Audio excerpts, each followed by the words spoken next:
Welcome, everybody, to our Lift Up Women in Life Sciences Breast Cancer Awareness Special this month of October. I've got three phenomenal key guests that I can't wait to bring into this live broadcast today. It's such an important topic, and they are industry experienced oncology specialists, as well as individuals that have been breast cancer survivors. So we've got some great insights and hopefully tips for you as an audience to listen to throughout the next 45 minutes to an hour's live broadcast.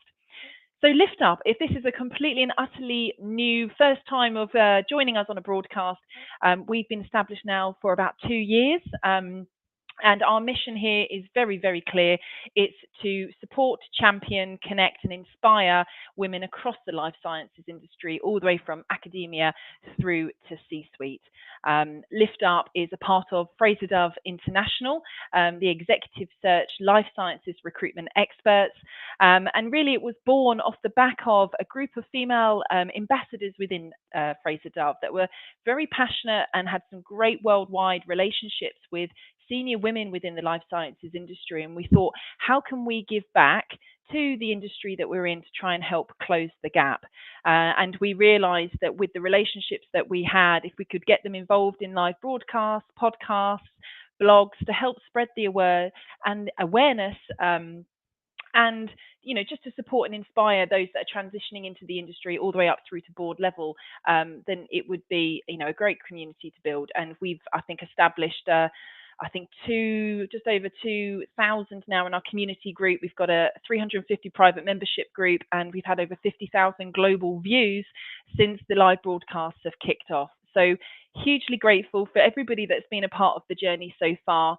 And with, the nation and nationally us, sharing and spreading the word around breast cancer awareness globally this month, we thought, what's not a better topic to do with our key experts.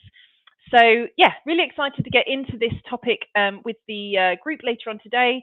But first of all, I'm the Managing Director of Fraser Dove International. I've been in industry for about 10 years in life sciences, 20 years in staffing, and my background was actually clinical and medical before transitioning into operational and MD role here at Fraser Dove. I've got two kids. I've got a 4-year-old son and an 8-year-old daughter that keep me very busy outside of work. And this journey and being part of Lift Up has been really inspiring for me. So without further ado, I'm going to bring in Sheila Mikhail to do an introduction to you all. Thank you, Sheila, for joining us. Well, thank you for having me. I am a serial biotech entrepreneur in the life sciences area. I built several companies from scratch, literally spinning them out of academia and building them, bringing products into clinical trials, and then exiting. I also established a foundation called Columbus Children's Foundation that develops gene therapies for ultra-rare indications. More recently, however, I have become an advocate for better breast cancer screening. I didn't think really much of breast cancer. It doesn't run in my family. I'm pretty healthy. I eat well. I don't drink. I exercise. And I went regularly for my mammograms at a very reputable institution, one of the top medical centers in North Carolina. In November 2022, I remember this quite well. I came out of the shower and I noticed a small dimple on my left-hand side. And my first thought was, well, I just turned 56. I gained a few pounds, so maybe it's just cellulite. And I brushed it off. I didn't think anything more about it. But then I spoke with my family and they said, you really should just go get that checked out. And I went thinking, oh, it's nothing. I had no symptoms whatsoever. And I didn't have the traditional lump. That's some breast cancers apparently up to 15% have no lump. But I went in and they did a diagnostic mammogram on both the left-hand side and the right-hand side. And it came back saying that I had a rather sizable tumor, almost 3 centimeters on the left-hand side. When the pathology report came back, it was clear that it was slower growing. So that meant that it was there when I had gotten my mammogram earlier in the year. So when I sat down and met with the oncologist to figure out treatment options, I told her I was very skeptical that the mammogram worked at all. And I said, how do you know I don't have breast cancer on the right-hand side? Now, I had no reason to think that I had breast cancer on the other side. But, I just didn't trust these tests. And so I asked her for additional screening. I didn't know what to ask for. I, didn't know if it was an X-ray, CT, PET scan. I mean, while I develop drugs, I don't really deal with imaging technology. And so eventually, I was able to get the test, but not after a lot of pushback. The first thing was, well, it's not the standard of care. The second thing was nobody gets bilateral breast cancer. And the third thing was insurance won't pay. And I said, well, I don't care. I want this test. So I eventually got a breast MRI, and that breast MRI showed another sizable tumor, again, almost 3 centimeters. And this one had a 4-centimeter extension. So this one was quite large. And none of that had shown up on the 3D tomosynthesis mammograms, which I was always told would work for my heterogeneously dense breasts, nor did they show up on the diagnostic mammogram. I subsequently underwent treatment, and I had a very talented surgeon, so I was able to save my breast. I had a double lumpectomy, and I think that's another thing that women have to really be educated about. At my first medical institution, they really pushed me for a double mastectomy and told me I had no options, right? And once I did more research, it was clear that the difference in terms of survival with a double lumpectomy versus a double mastectomy was just a few percentage points, but the double mastectomy was a much more invasive process, and it was going to take, multiple surgeries. I would still need radiation. And so, I had to again advocate for myself. I first had to advocate for the diagnosis, and then I really had to sort of fight and advocate and do research to get the appropriate treatment. I got treatment. I needed no chemo, and that's another thing that women need to know about. They should advocate for tests to determine whether or not chemo is actually going to be effective. In my type of cancer, they determined it wouldn't really be very effective. And in addition, there was a low likelihood of remote metastasis. And there are tests that doctors can do to predict this. And so that was another area, right, where you advocate to say, hey, do I really need chemo or not? Because chemotherapy has significant side effects. Yeah. I had to have significant number of radiation treatments, 66. But again, that's where I advocated again. I said, can we do radiation over a more extended time period where it's not as, it doesn't have as many detrimental side effects to it. I also suffer from lupus, so I was really concerned that the radiation was going to cause some kind of complication with my lupus. But I underwent 66 radiation treatments, and literally, I really didn't have much burning or anything. Yeah. Another area where you have to advocate, there are medications, creams that you can use that actually reduce the amount of burning. Insurance won't cover them, but they're amazing creams. I did not have nearly the amount of burning that was expected. And so I think the message that I have for people is you just have to advocate at all different levels. And I've now started BC Ruckus to help people advocate more.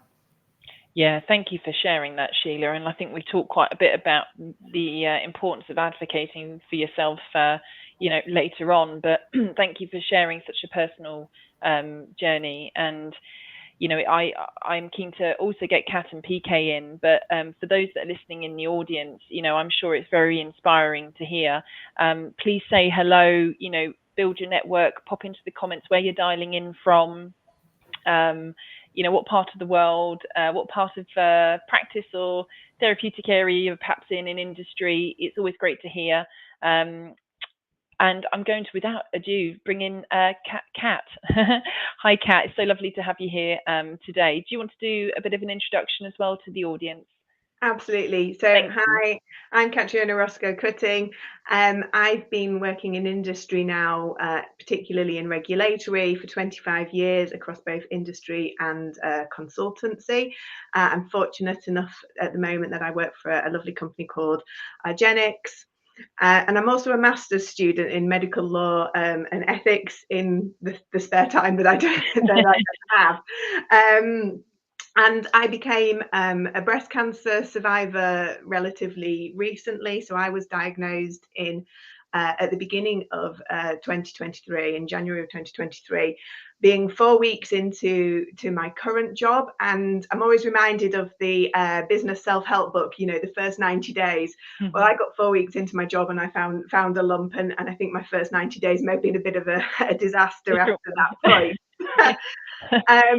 And I have I recognise Sheila's story a lot, because I did what you're supposed to do. I was younger than the age of screening. I found my lump. I went and got a mammogram and an ultrasound, and they said, no, there's nothing there. And I didn't know. I didn't have that realization that breast density has such an impact on mammograms to even know that actually I needed to ask more questions at that point.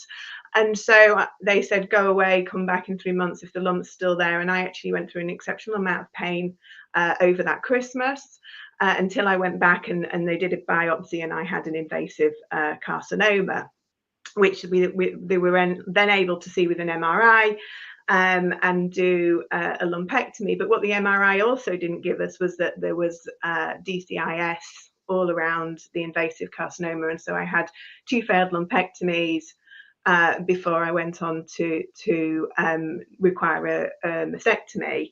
And what's sorry, Kat, what was the D, just for the audience if they're not aware of what that is or stands for? Ductal carcinoma in situ. Mm-hmm. Okay, right.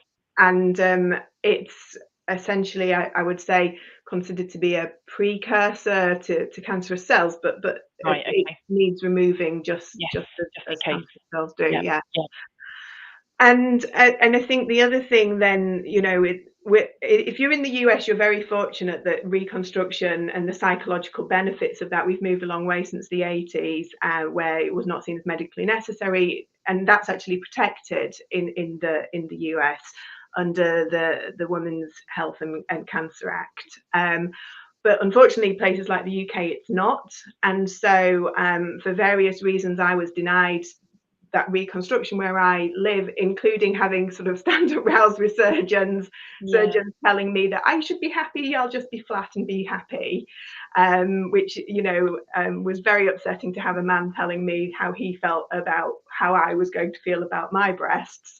Mm-hmm. But because I researched all the types of reconstruction, I researched the various risks, I knew what I wanted, and I was able to do that because of my background. I eventually managed to find my way to some excellent surgeons in London who did both my mastectomy and my reconstruction in a single surgery.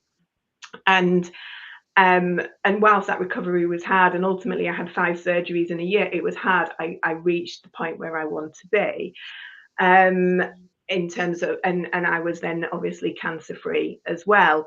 But then obviously, like many women, I went on to tamoxifen, and some women go on to AI, and we do that for 5 or 10 years. And everyone thinks our journey is over, but really, whilst women are on these treatments, especially you know, as it puts you into menopause, or women face menopause years later anyway, we're still there's still a lot of work that needs to be done there, because women who are breast cancer survivors go through menopause, and in a world where currently menopause is recognized as something we desperately need to treat women for, to make sure that they don't have to live with the horrible symptoms of menopause, breast cancer survivors have somewhat been forgotten in that, and whether their menopause is induced or natural, they have very few treatments, and everything that is available is essentially off label, or, you know, the few things that are now, or one thing I can think of now that is approved, is not being tested in breast cancer survivors. So I think there's still a lot there that I'm part of communities that are really trying to drive this awareness of menopause in cancer survivors now. Yeah. Wow, that's, you know, great to be a part of those community groups. It sounds like you've had what a journey at argenx, and thank you for sharing such a personal story as well. Again, very inspiring. I'm going to bring PK in now. PK, it's lovely to have you here as well as part of the panel. Would you like to do an introduction to the audience? Yeah, absolutely. Thanks so much, Louise. So first of all, great to meet you all. And honestly, I came into this I'm an oncologist, and I came honestly into the medical field inspired by women like Sheila and Catriona, honestly, because of their courage, in the face of disease. I did my fellowship at MD Anderson and decided very quickly that I really wanted to be a breast medical oncologist. And so I stayed at MD Anderson for around 10 years, just under 10 years, to treat breast cancer. My specialty specifically was actually in treating young breast cancer patients as well as pregnant breast cancer patients, with interest also in treating patients with HER2 positive disease, which many of you probably know about. And the elements, I think a small anecdote to note there is, as I was coming into this field at the time, there was not as much of an understanding of the importance of early screening, greater breast cancer awareness, particularly for young women, and then also treatment during pregnancy. Many women were being referred at the time to MD Anderson after being told by their physicians that they couldn't get therapy during pregnancy, or needed to abort the fetus, or change what they wanted to do in some way. And we established that we could treat patients, in a healthy way from the second trimester and on. And what was interesting is, it was clear that the chemotherapy wasn't affecting the baby, because, when the mom would have the baby actually had a full head of hair oftentimes. So the mom was completely bald from the chemotherapy. So it was, and we follow the women, and the children longitudinally to make sure there were no long-term side effects.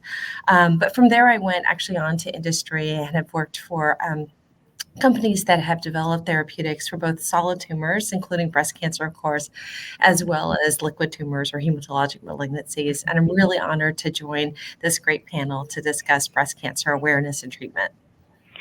Thank you, PK. What a journey and an experience. And we've got some great questions actually that have come through previously as well from the community group, just in and around the age and kind of younger generation now. The cancer, unfortunately, breast cancer specifically, really is on the rise for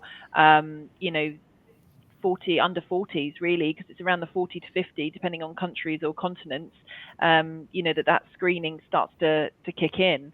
So maybe we can touch on that in a little bit, but just for the audience, what do you feel are the most common signs and symptoms of breast cancer that perhaps people should just be aware of or think about? And it's quite difficult, isn't it? Because Sheila, you've shared your story, which is obviously very different from Kat's. So, Sheila, what are your thoughts in regards to this? What advice would you perhaps give to the audience? Yeah, for me, it was really noticing that dimple, just knowing your breast, right? As soon as I saw that, again, first I brushed it off, but you shouldn't brush off anything. If you see something that's different, you should definitely go and get it checked out. I mean, I think most of us are taught that look for the lump. I always look for lumps. I look for discharge. But again, sometimes the one thing that maybe I should have been more aware of, but it only happened, like, I would say, just before I got diagnosed. There was some thickening a little bit on both sides. For me, I think that was the thing that I didn't understand. It was on both sides. So I kept thinking, oh, it's the underwire in my bra, because the underwire just sort of poked right there. So I didn't think much of it.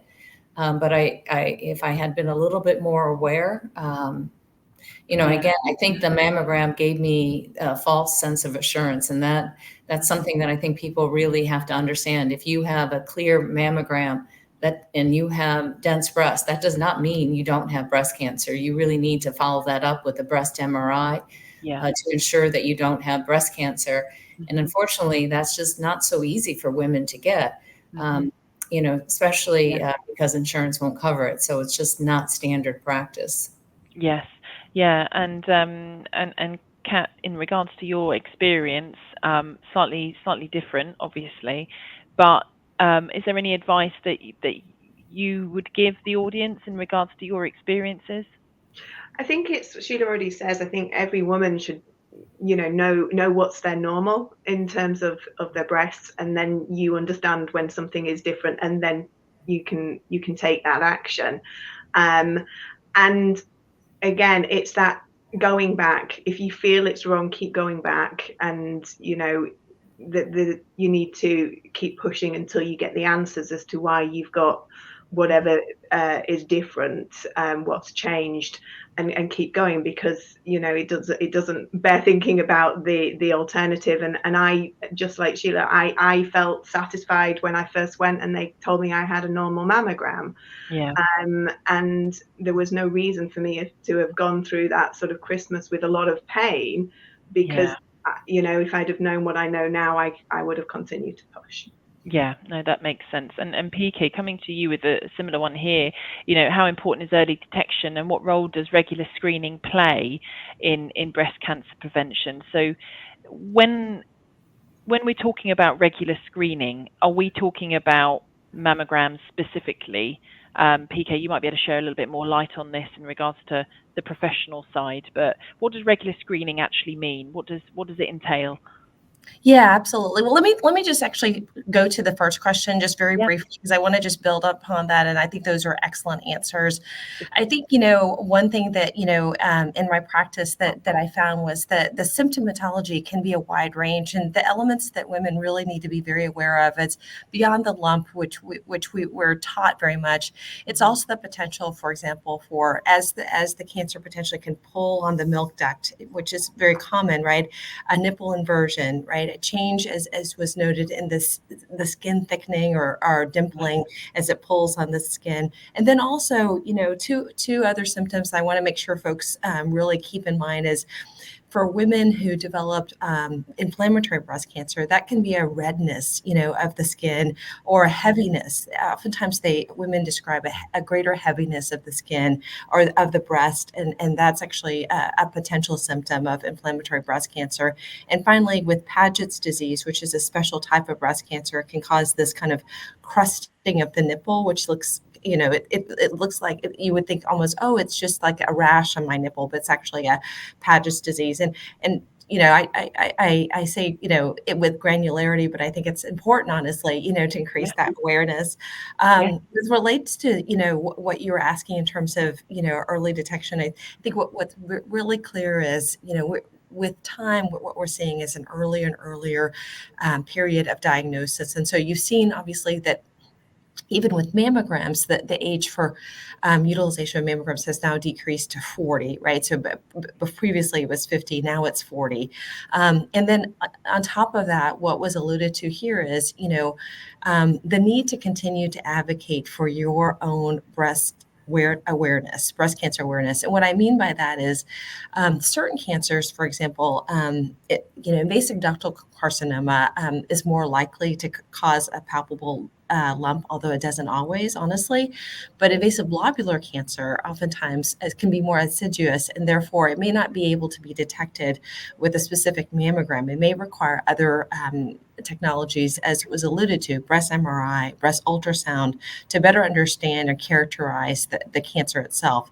So, you know, ultimately, obviously, the decision here is one that's made between the patient and the physician in terms of the screening. But what's most important is beyond the mammogram, if you find that, you know, the mammogram is clear, as was alluded to, but you have symptoms, right, that you're noting, you know, in the breast, then further testing is almost always warranted to ensure that there's no other pathology. Yeah, no, thank you for that. That was excellent insights. I'm also, you might be able to shed a little bit more light that if you're under 40, but you're in a high risk factor, whether it's you've got, is it HER2, or you've got a history in the family, what age at that point does the regular screening take place? I'm actually not aware, so it's a question for me as well as the audience. Yeah, absolutely. So typically, you know, if you have a strong family history of breast cancer or a history, as you were noting, of BRCA, right? So BRCA, many women have heard the words BRCA1 and BRCA2, but BRCA is a tumor suppressor gene, which means it's a gene that exists in order to suppress cancers from developing in your breasts, particularly in your breasts and in your ovarian tissue. When that gene is mutated, as you can imagine, is as it's a tumor suppressor gene, you can have increased likelihood of bilateral breast cancer and ovarian cancer. So any woman who, or man, honestly, who has a history of ovarian cancer anyway, in the family, in a close relative, or a history of bilateral breast cancer in a relative for themselves, we always recommend one, testing for BRCA, and secondly, earlier testing. Now, typically, we don't say there's routine testing below the age of 40 unless there are symptoms.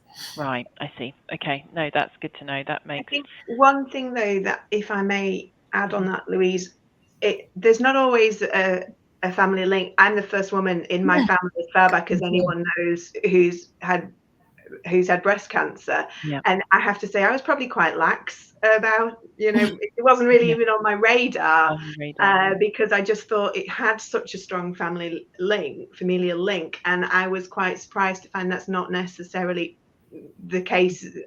And it's quite common that women don't have a familial link at all when they come with breast cancer.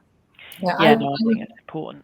I would like to say something on that too. So I had no link, and I didn't realize how breast density really played into this. So if you have extremely dense breast, there's research out, a seminal paper out of UCSF that says that you are 4 to 6 times more likely to get breast cancer than the average patient.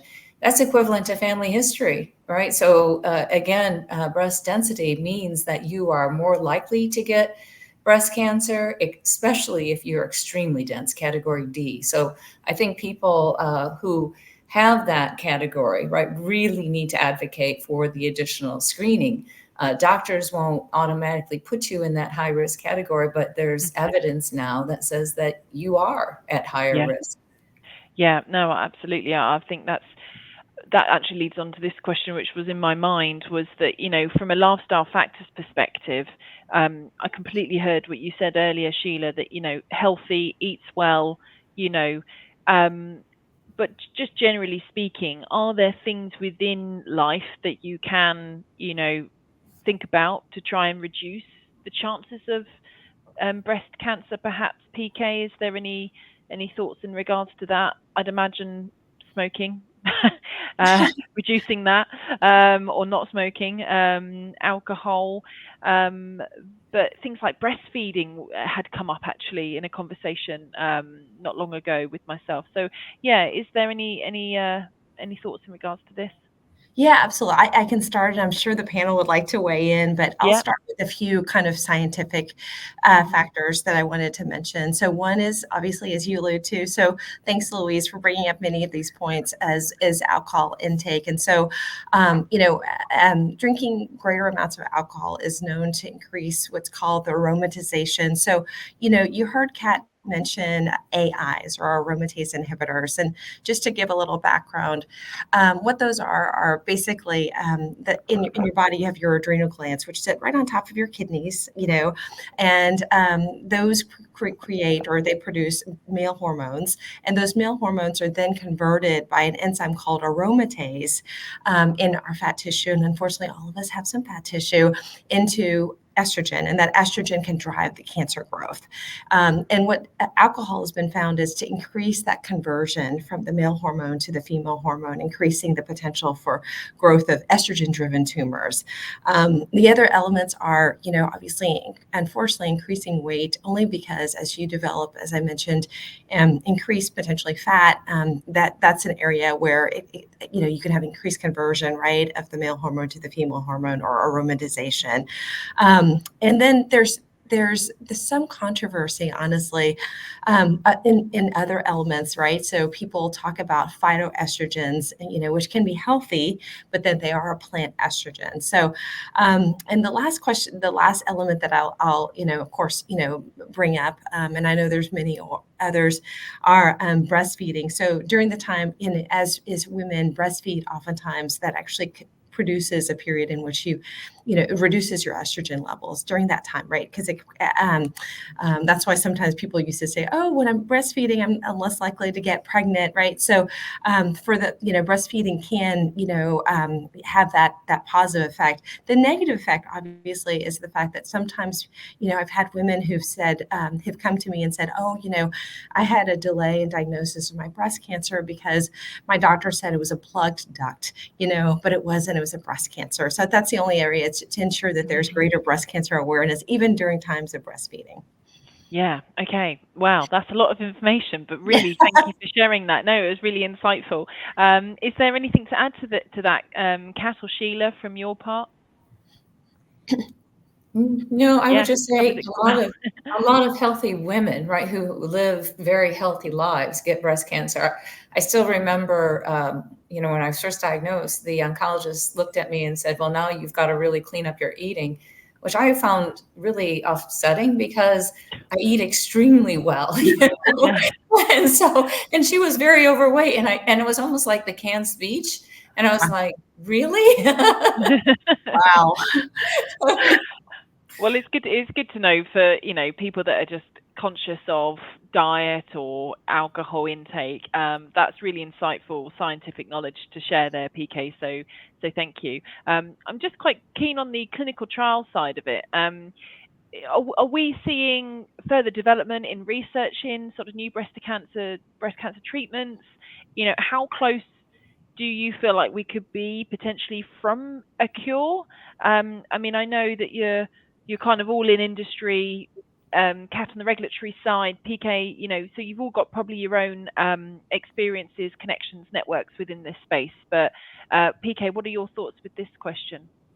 Well, I'll start with just honestly saying that we all have a personal history with breast cancer, which led us here. But the other element was the reason I became a breast medical oncologist is because, when HER2 new positive disease was first able to be addressed, I was at ASCO, the American Society of Clinical Oncology meeting, and that moment in my life, I'll always remember, was so, honestly, it was so inspiring, to know that could potentially be a change for patients with breast cancer, and to address something that was so mutational driven. Beyond that, I think you've seen the amazing progress that's occurred in breast cancer related to, honestly, women who are willing to commit themselves to clinical trials. So I really want to commend them and thank them for that. Are we at a cure? I don't think, honestly, quite yet we're at a cure for all women. Unfortunately, we have a ways to go. We have a ways to go in terms of continued evolution of precision medicine, as we call it, which is addressing, and potentially also looking at other elements of immunotherapy, in collaboration with that. So I wish I could say right now, I think we all wish that we could say that there was a cure now, but I have to believe, honestly, that there is a cure in the future. Progress. Yeah. And are you seeing and feeling that, Sheila, in the industry generally, like the positive steps forward in the development of new breast cancers, different tools, technologies? Obviously, we're talking about mammograms, but there's so many other different medical devices or medtech equipment now that is being funded in to kind of support different ways in which people can get diagnosed. How do you feel about it? So there's two areas where I am really excited and I look forward to advancements. One is a blood test to diagnose breast cancer, right? Because I just think a lot of the radiation and the pain we go through to get a mammogram that doesn't work for 50% of us, it just doesn't make sense. A blood test would just be so much easier. And thinking about just globally, right?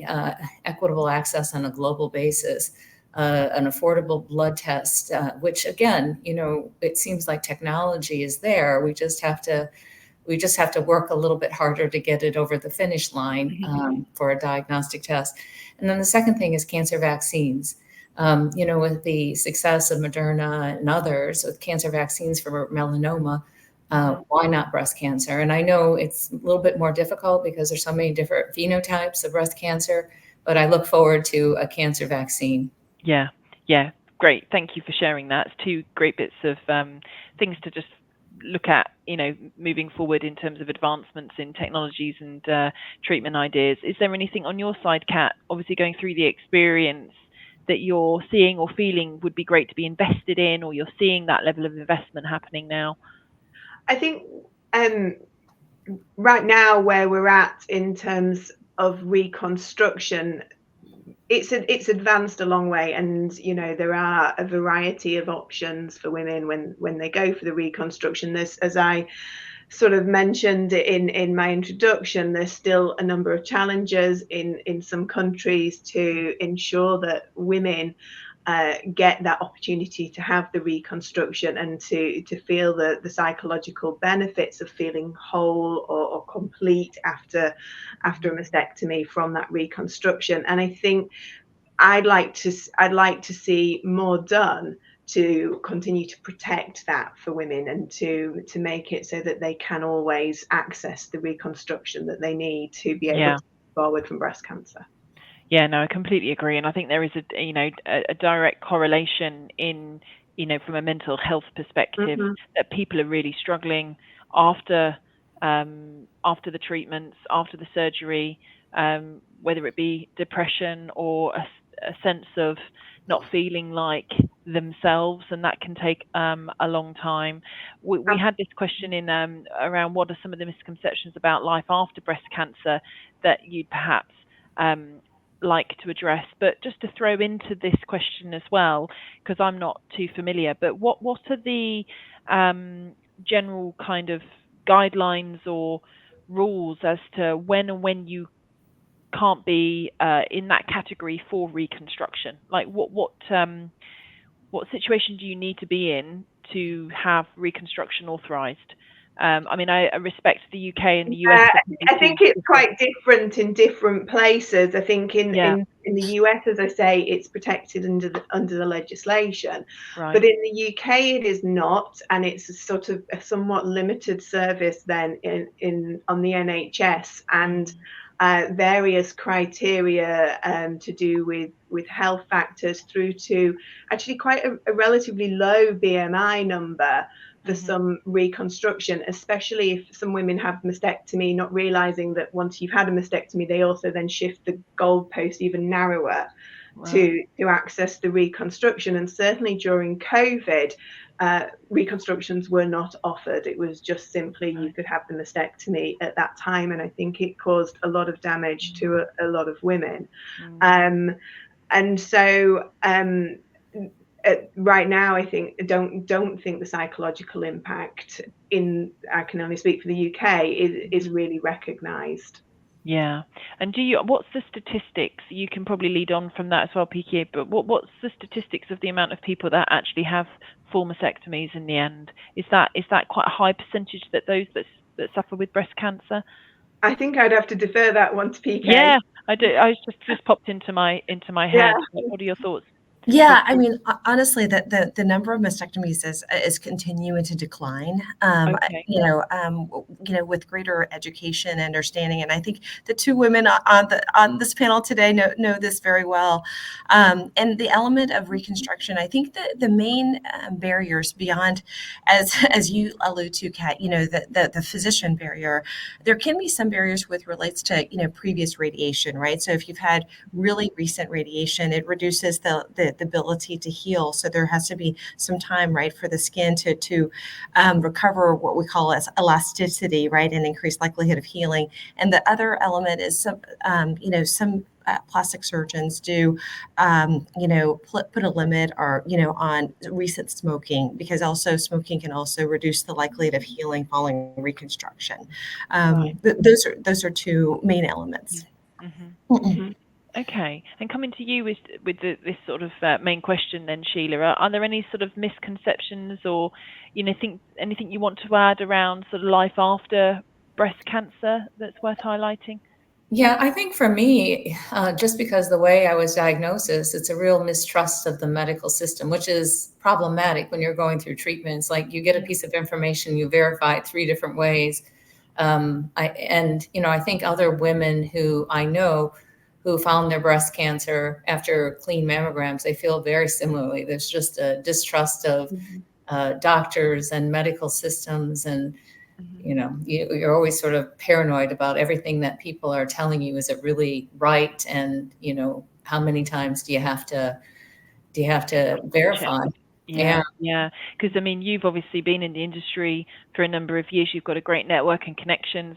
You know, I think you'd even gone to Harvard.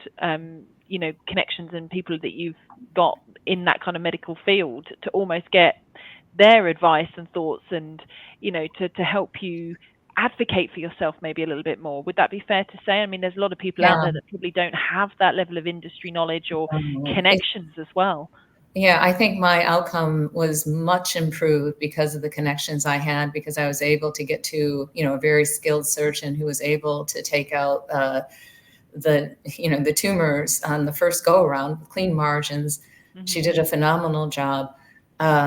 You know, I was just able to get I was up, you know, very active again 2 weeks after my final radiation treatment. I went hiking with my daughter at Banff, and I think I was able to recover so well, and just because of the fact that I had that network. And unfortunately, that's how the US system works. You really, if you have relationships, you get better You outcomes. get further, yeah.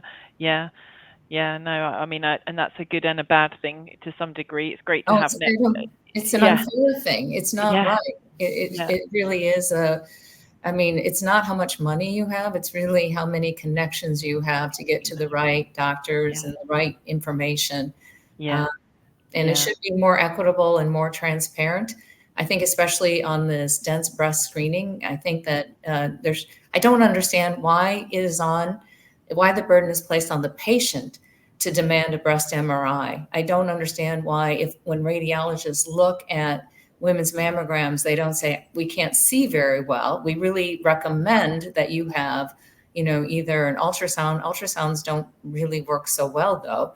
Really, it's a breast MRI.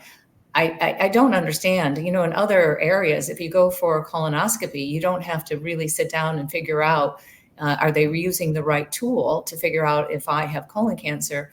When women go for screening, they're not going for a mammogram per se. They're looking for breast cancer, right? They want to know if they have breast cancer. And so it really should be the physicians and the radiologists to help make a decision. This is the right tool for your breast type. It shouldn't be a patient who's uneducated saying, let me assess. Should it be contrast enhanced mammography? Should it be MBI? Should it be MRI? That's a ridiculous burden to put on a patient. Do you think it's a cost? Is it? I mean, PK might be able to share it's some insurance light. issue. Is it? Yeah. In the US, it's insurance, which doesn't make sense, because if you know, the cost of the test is not that much relative to the cost of a later stage treatment diagnosis, right? Yes, of course. Yeah, the further you go, the more expensive. Absolutely. And just the life after piece, just for the audience as well. So once you've had the surgery, once you know you're in the clear, how often of a regular checkup do you have over a period of time before you then stop having those checkups? What does that look like? So does that make sense? So for me, it's every 6 months you get imaged. So once you have breast cancer, you get access to the breast MRIs, and you do that once a year, followed 6 months later by a mammogram, which for me, I refuse to do the mammogram. I get a contrast enhanced mammogram at this point, which is now something that is becoming more available. And it uses iodine as a contrast agent, and it's supposed to be much more effective than just a plain mammogram. Yeah. Okay. So it's kind of 6 months afterwards, and then yearly after that, up to is it 5 years? Up to 5 years. It is up to 5 years, but I don't intend to. I mean, I think what I can speak, you know, I'm obviously in various support and breast cancer community groups. The number one topic after we've gone through all of our side effects of tamoxifen or AIs is then recurrence. And you know, unless you had a double mastectomy or something, everyone talks about recurrence, and even then as well. And you know, I don't intend to just get to my 5 years and then sort of not keep going back, because I would not have peace of mind at all. Comfortable. No, absolutely. I think that's absolutely fair bit of advice. We've covered on quite a lot of these things, and I'm just conscious of time. And I feel like, what advice would you give to someone who's just being diagnosed with breast cancer, either professionally or personally, or if you have been a survivor, any advice? I feel like we've touched upon the advocating piece, which could play a big part in this dietary, but what are the kind of core bits that come to mind? PK, I'll come to you first in regards to this question. Yeah, no, I really appreciate that. So, what I would say as a physician, so I did both, obviously treatment of patients who had just been diagnosed during the course of treatment, and also I ran a survivorship clinic. So all of the realm of the journey of cancer therapy, and it is a journey, right? I would say that the most important thing is, as this group has said, is continued, making sure that you are educated. And honestly, sometimes, unfortunately, in certain areas, you have to help to educate your physician. Depending, right? Not always, and the education should be from. The only other element I would just mention is the education should be through. Channels, as Sheila and Kat have noted, that are really more evidence-based, because the internet can be a dangerous thing sometimes. Yeah. So you want to make sure that you're getting your data from publications and important areas where folks have really interrogated that information, rather than it's always important to get the full spectrum information. It can bring you down a rabbit hole if it's the wrong information. Thank you. Yeah, no, that's a great bit of advice. And Kat, you were talking about support groups, communities. I don't know whether that's the answer to your question, but it's just something I know we haven't had time to touch on. But again, I think it's probably not, and I've come to those sort of towards the end of my journey. Okay. I think that and I know enough to know when actually some people in those communities and groups are completely going off on a tangent, and they're not necessarily scientific places. So I think firstly there's an awareness of that if you are going to join these forums, these boards, these communities, to be aware that anybody can have an opinion and it's not necessarily right. Scientific.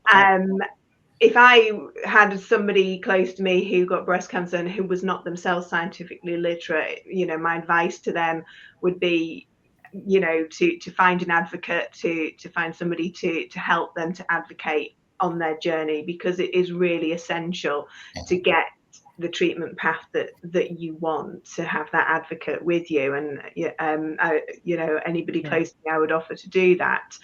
I think the other thing, and the thing that a lot of women, when they get to the end of their journey, and as I say, they're then sort of, here you are, off you go, here's your tamoxifen, here's your AI, you've got 5 or 10 years on that.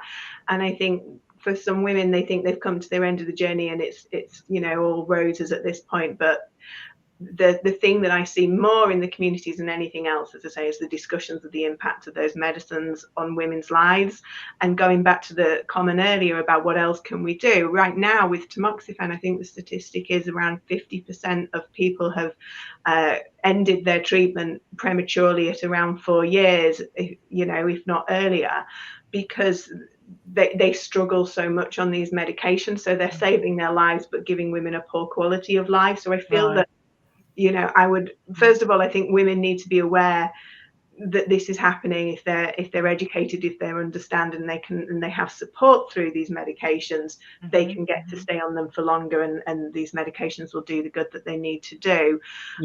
But I would also say to everyone else with a breast cancer survivor in your life, whether you work with them, friends with them, regardless, that when they come back to work, and some women actually don't make it back to work because of these medications, but when they come back to work, they're still going through everything. When they come back to the family outings, they're going through a lot of symptoms still from the treatment that they remain on. Yeah, I think that spreading awareness in regards to that is really, really important. And that's almost an internal business organization,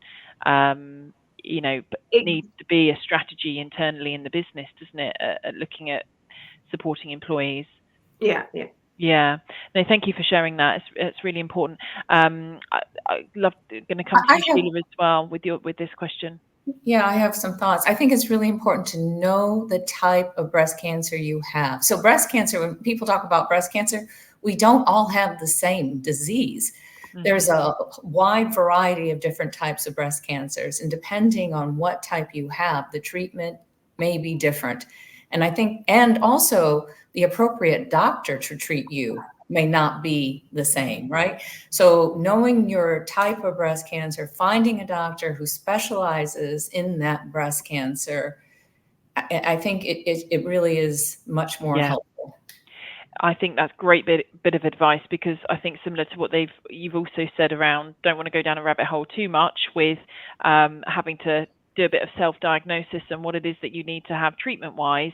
Actually, if you do know exactly what type you have, you can do more research. You can lean upon perhaps more specific support groups, or find an advocate potentially within that area specifically. I think we've got some, great bits of advice. And before we wrap up, because conscious of time, just one quick question I'm quite intrigued to know is, all of you, PK as well, from a industry professional perspective, are we seeing a decrease now in the return of breast cancer for women? So once they've had breast cancer, I don't know what the percentage increase or the percentage amount of people that were then having it again later in life. Is that now starting to decrease? Are you saying recurrence is yes, recurrence? Yes, there is actually, and the reason for that is there's been a real progress in what we call adjuvant therapy, which is therapy after primary breast cancer treatment, right? So I can't say, obviously, to have the improvements in adjuvant therapy, there has to be a target for the therapy, right? In some cases, right, like for example, with triple negative breast cancer, there are less, targets there. But in general, because a lot of cancers are estrogen driven or HER2/neu driven, those advances in those adjuvant therapies have significantly reduced the likelihood of recurrence. Not where we need to be, obviously, but we're seeing. No, that's really insightful. No, that's great. Well, I'm so thankful for all of your comments, insights. I mean, I feel like I've been on a bit of a learning journey as well, listening to you all, and it's really inspiring as to whether you've been a survivor through what's sounded like an incredibly difficult time, but also, PK, inspiring from all the work that you're doing and your industry experience, both clinically and now in industry. It's been brilliant to have you on this live broadcast. I've got so carried away with the questions, but we've had some comments coming through from people. So thank you so much for dialing in and joining us today. This live broadcast is also accessible via LinkedIn platform, via a Lift Up page, so you can distribute it to colleagues, associates, re-listen. On average, we tend to get anywhere between 2,000 and 3,000 re-watches. Most of the time, this is often re-watched because of obviously the time zones for different people being able to have access to it live. But yeah, if you've dialed in today, thank you so much for joining us in this fabulous panel, and thank you so much for joining me today, the three of you, and goodbye for now. All right, take care. Bye-bye. Bye-bye. Thank you. Bye.